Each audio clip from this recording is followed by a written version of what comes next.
So the people that I continue to work with and live with and act with hope, we're always thinking of ways that we can try and, even in this depressing time, how we can keep taking action that's useful and meaningful. In my life, in this history I've just given will show it. This isn't my theory, it's an old theory that's been around a long time, but in some ways I've lived the reality of it, that there are three main ways of creating change in our lives. From outside the system, throwing rocks, demonstrations, occupations, frontline activism. The long march inside the institutions, which I guess most of you are engaged in here at Massey, or the long march inside local government or council or the National Parliament, or in the public service. There's lots of places we can make change, and people are.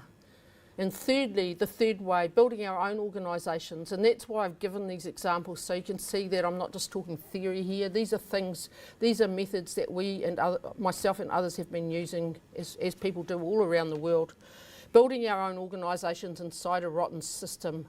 And for those that don't know, this organisation, UNIMIG, is the Union of Migrant Workers, which is a really vibrant organisation in Auckland, and I think they're reaching out elsewhere now as well, that's working to protect and unionise and beat off the worst parts of exploitation down to the level of slavery of some of the migrant workers that now live in our country, who are often in the most vulnerable and exploited situations.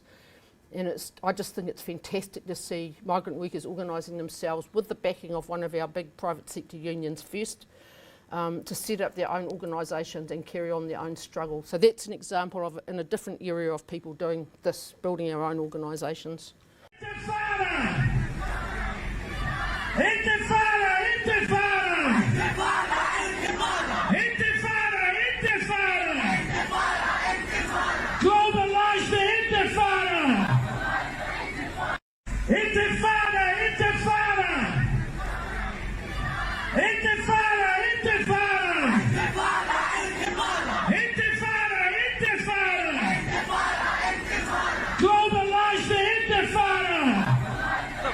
No more exploitation! No more exploitation! This is a migrant nation! This is a migrant nation! No more exploitation! No more exploitation! This is a migrant nation! This is a migrant nation! And beyond that, in taking action, these are some of the things I think are imperative, that we understand truly our situation, our context and our history, that we're prepared to deeply analyse and understand what's going on, not just operate on the surface.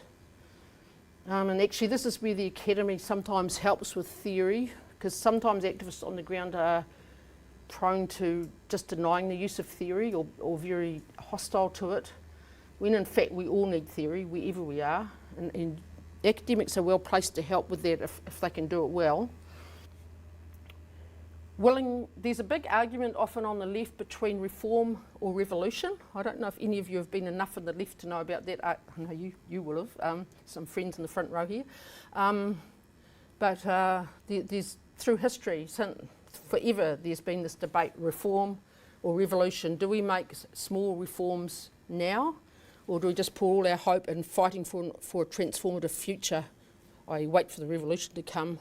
You might guess by now I actually believe in both. I believe that we do need to always be ready to make change now, because otherwise it's actually a waste of time. We can only work for a better future if we're prepared to make change, but always with our eye on the future, on a vision of a society that's quite different. So we need both. we need progressive reforms, but with an eye to a transformed future. And then finally, in all our work, or a lot of our work, we've always seen the use and have tried to do our best to use what we call cultural work, like music, drama, art, banner making, many forms of it, creating our own new cultural forms and cultural experience as part of this. And if we don't do all these things, nothing will change, really, in a fundamental way, from the kaupapa I started talking about. And if we don't do these things and have the strength to do them and the clarity to do them, we will always be at the risk of co-option and colonisation from other forces stronger than us.